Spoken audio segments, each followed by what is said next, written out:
Ciao ragazzi, bentornati sul canale. Oggi siamo qui per un evento molto croccante. Sì, sto leggendo perché mi scordo le cose da dire, però siamo qui alla premiazione dei caschi d'oro. Ma che cosa sono i caschi d'oro? Ora ve lo spiego. Prima iscrivetevi al canale e attivate la campanella delle notifiche perché è anche grazie al vostro supporto qui su questo canale e su tutti gli altri miei social che queste esperienze di questo genere sono possibili, perché vediamo se riusciamo a intercettare qualcuno, perché c'è molta roba interessante. Quindi vogliamo cercare di trovare un po' più di equilibrio. Stiamo tutti lavorando, quindi ancora il potenziale di tutti secondo me non si è visto. Ma per il 2027 un po' ci stiamo già muovendo per il mercato, oppure sei un po' focalizzato solo sul presente? Dicevo, che cosa sono i caschi d'oro? Lo diciamo qui di fianco alla moto del campione del mondo Moto2 Diogo Moreira. Sono semplicemente le classiche premiazioni che si fanno alla fine di ogni stagione. No? Avete presente il pallone d'oro nel calcio, oppure il premio Puskás del miglior gol, oppure del miglior portiere? Bene, qua siamo in versione moto e quindi vengono dati i classici premi per ogni categoria e altri tipi di riconoscimenti. Quindi oggi qua assisteremo a una premiazione di tantissime cose che possono essere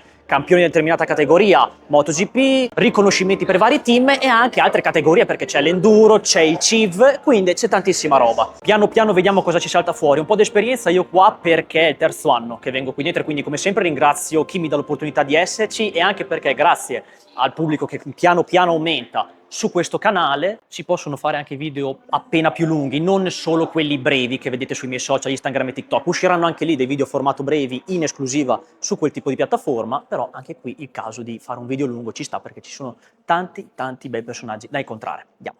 Dimenticavo una cosa che ho dato per scontata ma che va detta, cioè che i caschi d'oro sono organizzati da Motosprint e quest'anno si è arrivati alla 46esima edizione. Alla conduzione c'erano Barbara Pedrotti e il direttore di Motosprint Federico Porrozzi. E ci tengo a ringraziare l'agenzia Games per l'invito di quest'anno e anche quello delle edizioni passate. Ad esempio, l'anno scorso questo canale per i video lunghi iniziava a prendere forma, ma ancora non aveva i numeri e non avevo ancora l'attrezzatura giusta per fare come ho fatto per questo video. Ma l'anno scorso, ad esempio, ho beccato Franco Uncini, Guido Pini, Emilio Azzamora, Luca Boscoscuro, Marco Melandri, Paolo Ciabatti e poi sì, la foto con Barbara ci stava. L'anno prima ancora, invece, nel 2024 c'erano Bezzecchi, Bagnaia, Bulega e io con i capelli biondi. Votate il miglior outfit alla Lewis Hamilton delle 3 edizioni.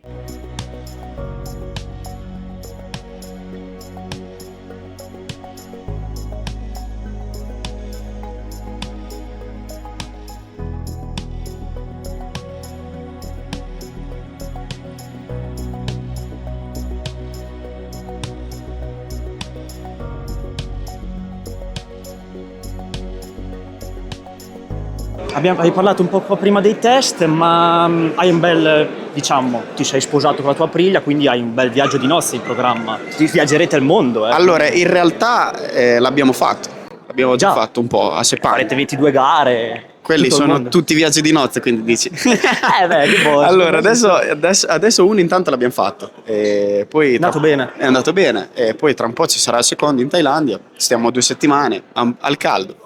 Quindi non ci si può lamentare. Ma secondo te qualcuno negli altri test si è nascosto un po', non ha scoperchiato un po' le sue carte, magari la Ducati un po' non si è fatta vedere? Allora, i test, sai, sono difficili da interpretare anche per noi che siamo lì, perché comunque provi tante cose, non si capisce bene con le gomme, tutti come se fanno i time attack, se non li fanno, quindi lasciano un po' il tempo che trovano, diciamo. E nascosto magari no, però sai, stiamo tutti lavorando, quindi ancora il potenziale di tutti secondo me non si è visto. Ma cosa ti aspetti invece dalla Aprilia nei test in Thailandia? Ci sarà qualche miglioramento in più, qualche aggiornamento, oppure avete già gettato una base a Sepang? Una base l'abbiamo fatta, però abbiamo ancora un po' di cose da provare che avevamo schedulato per la Thailandia, perché comunque solo in 3 giorni non saremmo riusciti a provare tutto a Sepang.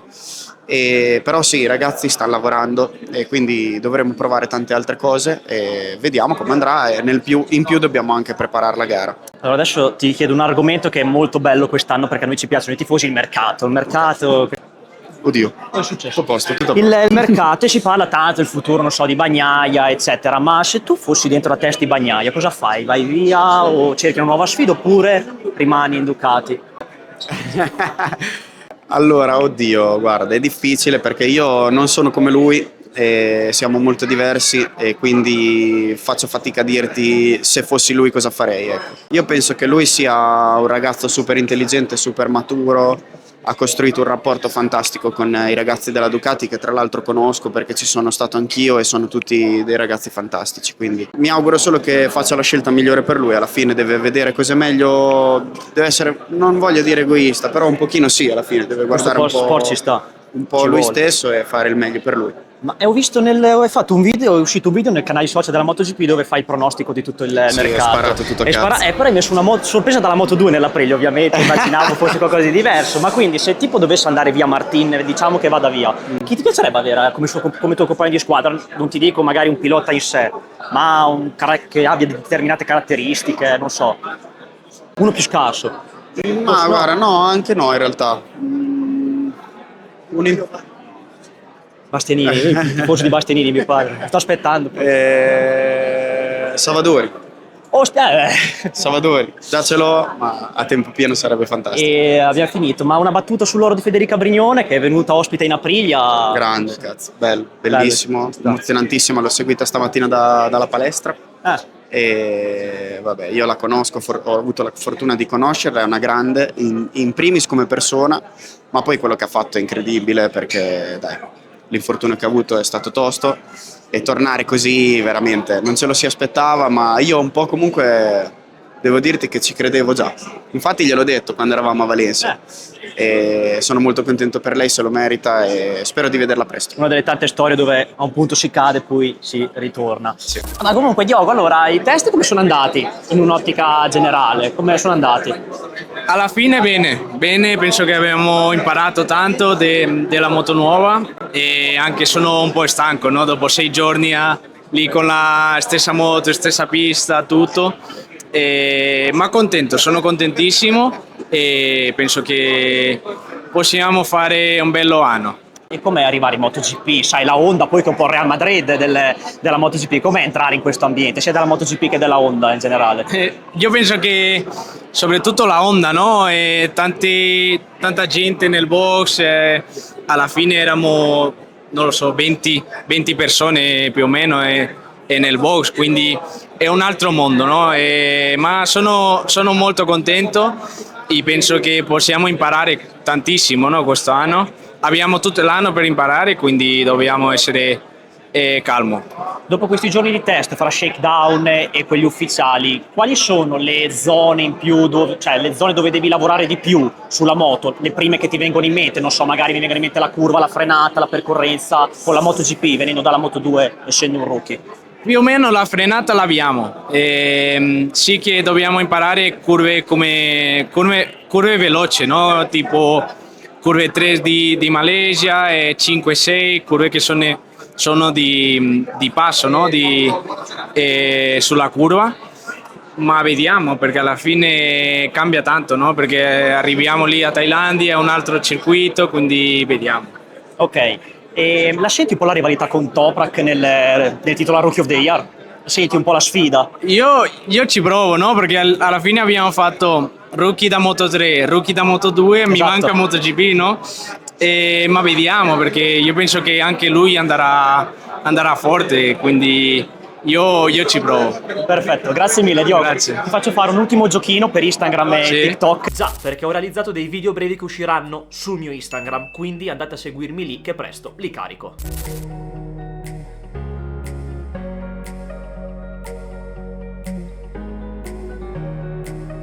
Puccio, allora, i test non sono andati così male. No. E quindi come ci si affronta una nuova stagione dove la scorsa magari è stato un po' con alti e bassi? Come ci si riprepara, diciamo? Come si arriva? Si affronta, ciao a tutti intanto, si affronta cercando di fare delle analisi su quello che non ha funzionato nel 25 per cercare di migliorare nel 26, partendo dalle capi tecnici, meccanici, noi, piloti, moto, cos'è mancato, per cercare di capire cos'è mancato l'anno scorso, per cercare appunto di non fare più gli alti e bassi come dicevi te, che abbiamo fatto, perché siamo stati molto veloci delle volte, però troppo molto lenti delle altre, no? Tra una gara e l'altra c'era sempre molta differenza, quindi vogliamo cercare di trovare un po' più di equilibrio, un po' più un average, un po' più in alto, perché secondo me lo possiamo fare. E quindi vediamo. In Malesia abbiamo fatto dei bei test, le moto funzionano bene, Digia ha avuto un bel atteggiamento, anche il nostro team, anche Franco, quindi siamo pronti per affrontare la stagione di quest'anno, speriamo almeno. avete già un obiettivo prefissato oppure da davanti? Ma l'obiettivo è sempre cercare di stare nei primi 5 e poi aspettare l'occasione, appena si presenta l'occasione per dare la zampata, perché comunque i premi volano, è difficilissimo, il livello è altissimo. Dobbiamo essere lì per cercare di sfruttare al meglio l'occasione che capiterà, se capiterà. Chiaro. Valentino alla vostra presentazione della squadra ha una domanda che gli ha fatto Vera Spadini, gli ha detto io sul mercato, io so già i piloti dell'anno prossimo, ma era già la provocazione oppure c'è già qualcosa di... Non me li ha detti, perché io non li so. No, non è ancora, i piloti sono nostri, sono Dizza e Franco. Io credo molto in loro e speriamo di valorizzarli perché sono 2 gran piloti e adesso pensiamo a loro, poi per il futuro vedremo. Ma se dovessero incastrarsi le cose un po' sareste magari propensi a prendere Bullega l'anno prossimo? O se la Ducati magari anche, se ovviamente fa bene i test, se la Ducati avrà anche la sua parola, diciamo. Guarda, Nicolò è un pilota che abbiamo cresciuto noi da piccolo, quindi solo il suo valore. Adesso poi è anche messo a posto quelle 2 o 3 cose che non funzionavano all'epoca e quindi perché no? Ripeto, ce ne sono tante di opzioni, però al momento, come ti dicevo prima, per me sono i miei 2 piloti che sono Franco e Fabio e vorrei andare forte con loro.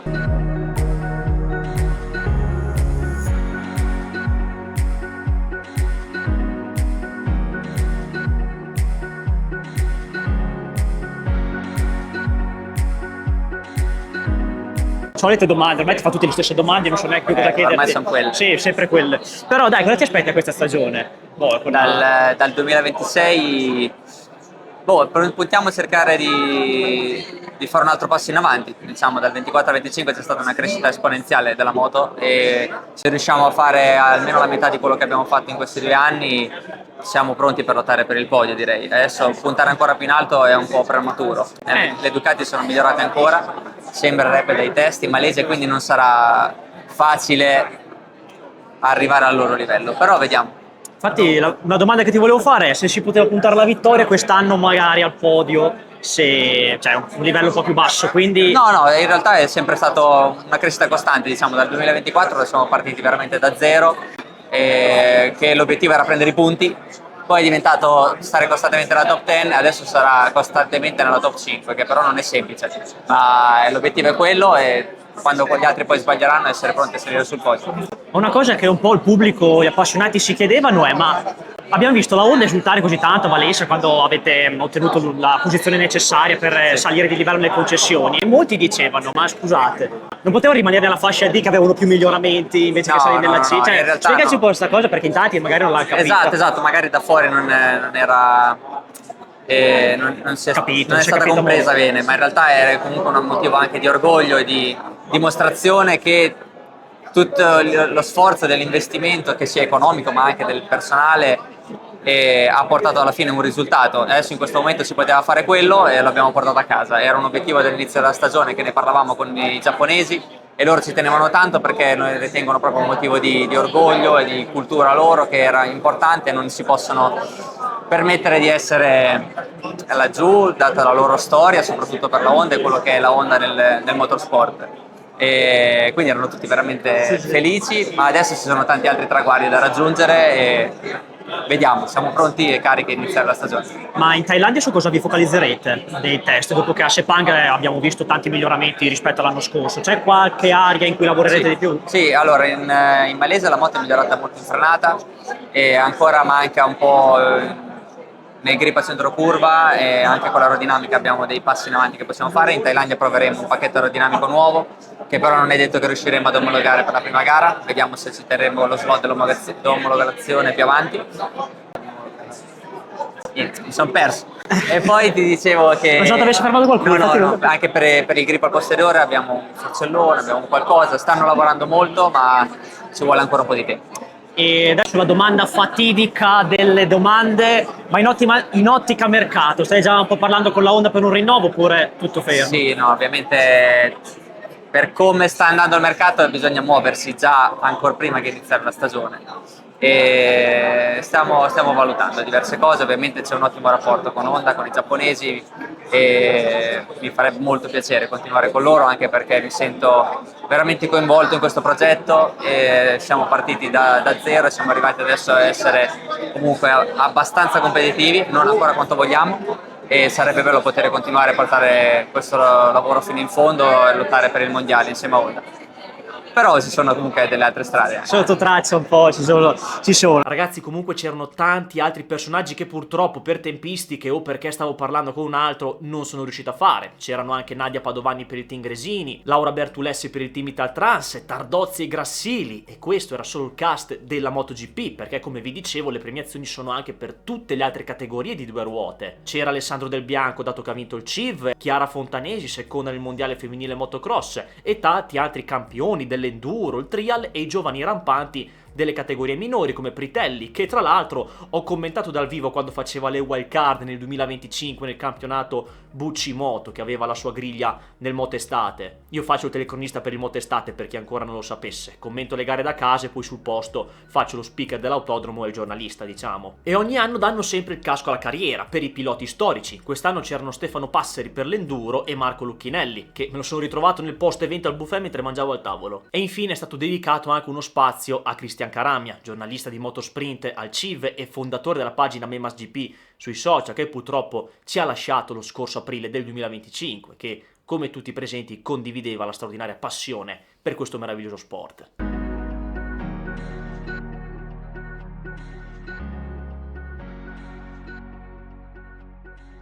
Grande bestia, allora com'è? Bene. Sì. Come sono andati i test? Tanto poi te lo chiedono un po' tutti, dovrei ripetere un po' le stesse cose. Come sono andati i test comunque, dai? Ma i test sono andati meglio dello scorso anno, nel senso che ho subito avuto un po' più di fiducia e più che altro un po' più chiaro il da farsi. La moto è migliorata, ancora non abbastanza da star davanti, però è solo l'inizio, siamo ancora ai test, abbiamo ancora i test dalla Thailandia, vediamo di fare un altro step. E lì cosa migliorerete in Thailandia? Ci sarà già qualcosa di programmato da portare oppure a Sepang hai già buttato una base di quello che hai già capito che potrebbe essere quest'anno? Sì, diciamo che una base l'abbiamo buttata su, però ancora ci dobbiamo lavorare, c'è una cosa importante da provare, un telaio, quindi sarà fondamentale anche il test della Thailandia, poi vediamo. Infatti ti volevo chiedere del telaio che non l'hai provato a Sepang, ma perché non l'hai provato? Tempistiche? Programma diverso? Ma è perché purtroppo i pezzi ancora, diciamo, a volte mancano e avevamo solo uno barra, non so se c'erano andati il telaio, quindi non l'ho potuto provare, però comunque lo proverò, come ho detto, in Thailandia, e ci siamo concentrati su altre cose in Malesia, credo che è stato anche alla fine giusto così. Ok, adesso entro un po' in confidenza, ma per Sì. il 2027 un po' ci stiamo già muovendo per il mercato oppure sei un po' focalizzato solo sul presente?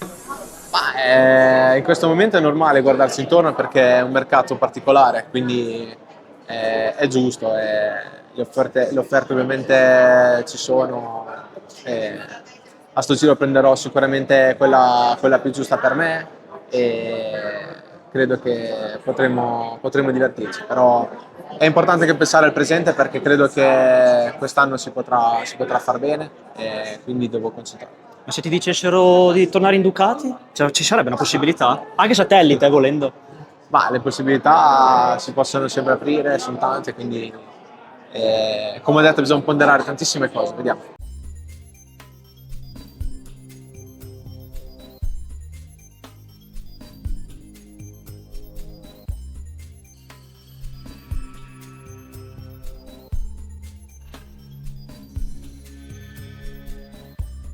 Allora io non sapevo che ci fosse, ma guardate chi c'è. Edoardo Vercellesi dalla Superbike. Sono spawnato, Cosa fa? Allora noi ci facciamo una clip, tanto ci rivedremo fra qualche giorno, verrà a romperti i coglioni, a parte quello. Allora, inizia la Superbike tra un po', Edo, allora cosa racconti al pubblico di questo canale? Che se parliamo di MotoGP, un po' di Superbike ci vuole, quindi tra un po' inizia un po' di fratelli, siamo fratelli, quindi si può fare.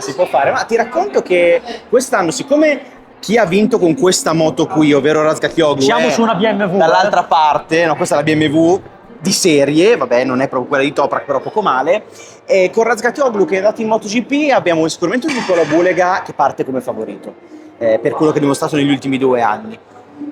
Per quanto riguarda i suoi potenziali avversari, bisogna guardare sicuramente alla BMW perché ha un Danilo Petrucci che è diventato pilota ufficiale e ha sicuramente i mezzi per fare delle buone cose. Vincere poi è sempre complesso, lo stesso vale per Miguel Oliveira che dalla MotoGP viene da noi, sempre su BMW, sempre con Petrucci nel team ufficiale della casa tedesca.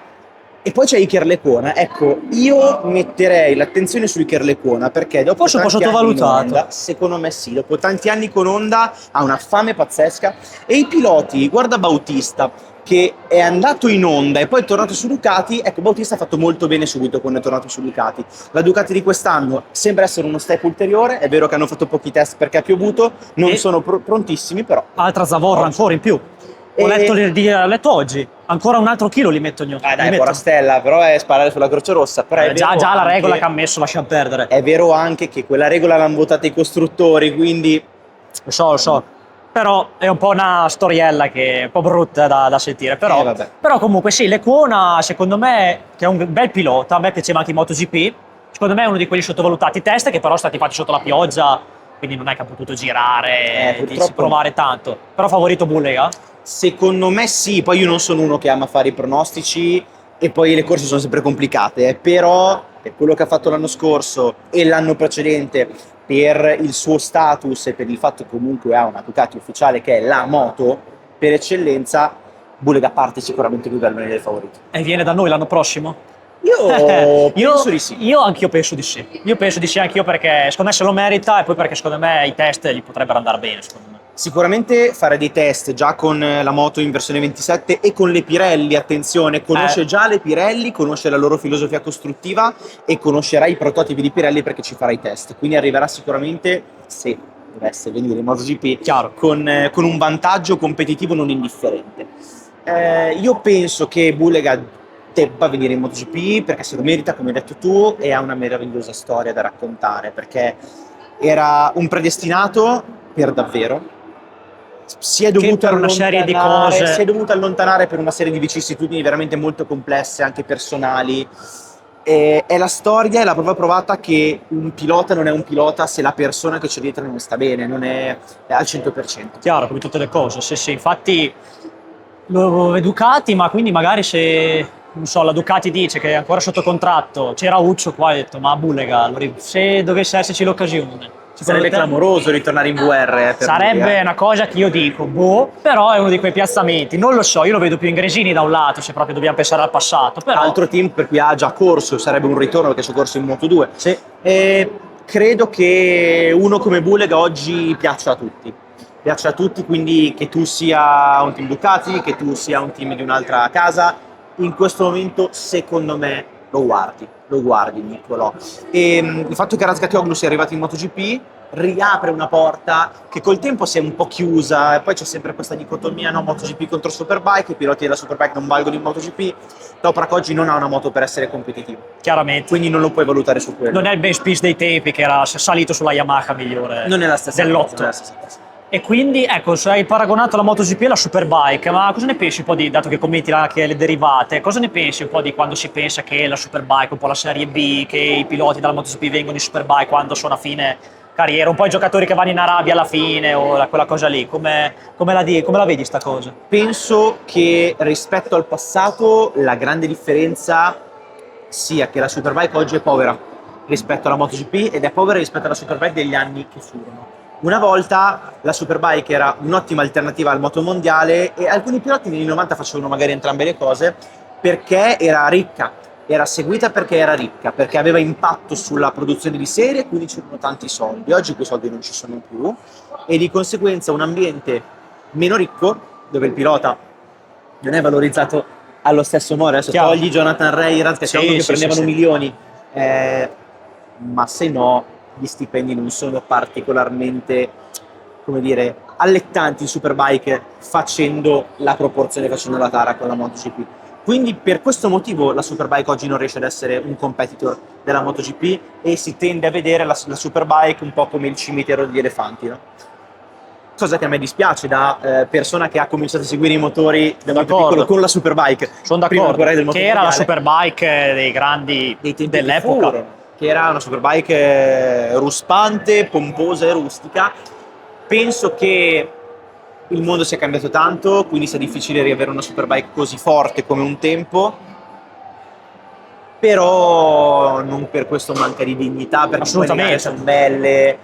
E sono d'accordo che ci sono tante, secondo me, sentivo anche un po' i discorsi degli appassionati in giro, con le rivalità che c'erano, Toprak, Bullega, c'era Ray che comunque anche se ha avuto quel periodo, ha avuto il suo ultimo periodo, no, secondo me si poteva valorizzare di più perché c'erano tante prospettive interessanti, che è un campionato che io per certi livelli, per il modo in cui è di serie, che è meno, a me quelle tecnologie in meno che ha la MotoGP, è più bello da quel lato lì, perché è un po' meno magari noioso tra virgolette. La MotoGP di oggi è arrivata a quei livelli tecnici lì, però io penso che potevano secondo me valorizzarlo un po' di più, ma ci sono ancora i presupposti adesso, c'è Oliveira, c'è Petrucci, c'è Lecona, Bullega, secondo me è sottovalutata da quel punto di vista lì. Ma secondo te appunto Liberty Media come la userà? È un tema abbastanza, la domanda sembra da che sia $1 milioni. accantonata là la Superbike da Liberty Media. Guarda, è una domanda da $1 milione, perché sono tanti anni che si parla della sua possibile cessione a qualcun altro, ma chi? Perché non si sa chi. Sì. Non si sa chi. Quindi qui non ho una risposta da darti. Io ho una speranza. Io ho una speranza. La Superbike è spettacolare? Sì. Liberty Media lavora con lo spettacolo? Certo, perché guarda soltanto il fatto che Dorna Sports adesso hanno cambiato il nome in MotoGP Sports Entertainment, una roba del genere. Entertainment, ma perché? Perché ci si è reso conto che lo sport è anche spettacolo e serve anche per quello. E su questo bisogna dirlo, anche se l'appassionato puro forse non lo vede, però è vero.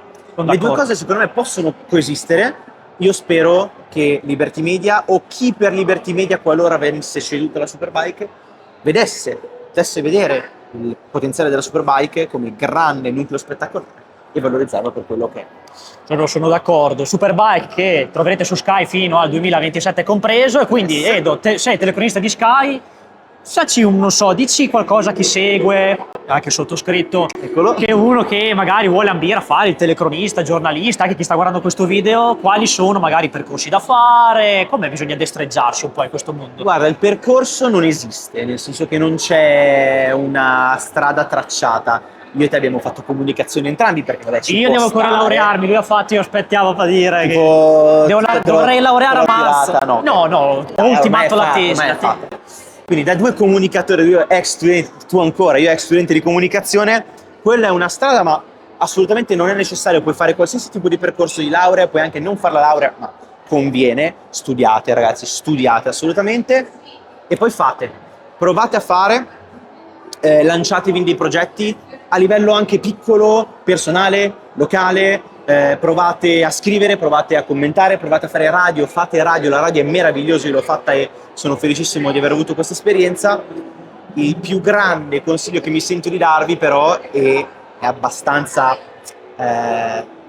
cruciale secondo me. Ci vogliono le notte, così ci vogliono, perché non è tutto rose e fiori. Siate voi stessi, non imitate un altro telecronista. Al di là di chi lo fa perché fa le imitazioni, ma è un'altra storia.